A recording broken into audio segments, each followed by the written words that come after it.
Big news in international justice. Former Sudanese dictator and genocidaire Omar al-Bashir will be transferred to The Hague to face charges of genocide, crimes against humanity, and war crimes at the International Criminal Court. This is huge news. Arrest warrants were first issued by the ICC in 2009 and 2010 for crimes committed in Darfur, Sudan between 2003 and 2008. Bashir is guilty of many more crimes outside of Darfur, as we know he's led mass atrocity campaigns across South Kordofan and Blue Nile, as well as countless other crimes committed across Sudan during his reign of terror. The road to justice is long, but it looks like the Sudanese people will finally see justice for the horrors that Bashir led. This is a huge win for the Sudanese people, for Darfuris, for those whose lives were taken by Bashir, and for the many who were forced to flee their homes and live as refugees for the last 2 decades, for everyone in the anti-genocide community, and for everyone who's worked so tirelessly at the ICC to bring Bashir to justice. But let's not kid ourselves. The fight is not over.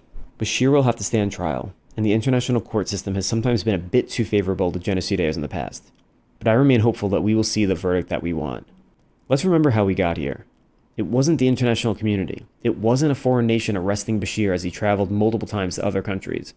It was the Sudanese people. They took to the streets, they led a bloodless coup, and they toppled a dictator who was in power for nearly 30 years.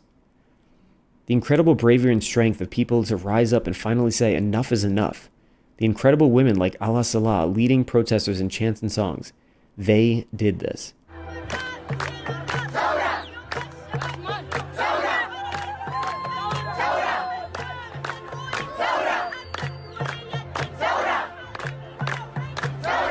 In the name of democratic transition and peace, the interim government could have decided to let Bashir go, to tell him to take his money and go hide somewhere, or put him under indefinite house arrest where he could live out his remaining days in luxury.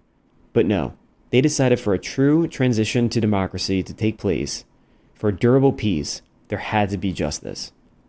A huge shout out must also go out to Luis Moreno-Ocampo. Ocampo was the ICC prosecutor who initially led the investigation into Bashir, and eventually made the decision to charge him, despite immense pressure not to. I just submit an application requesting an arrest warrant against Omar al-Bashir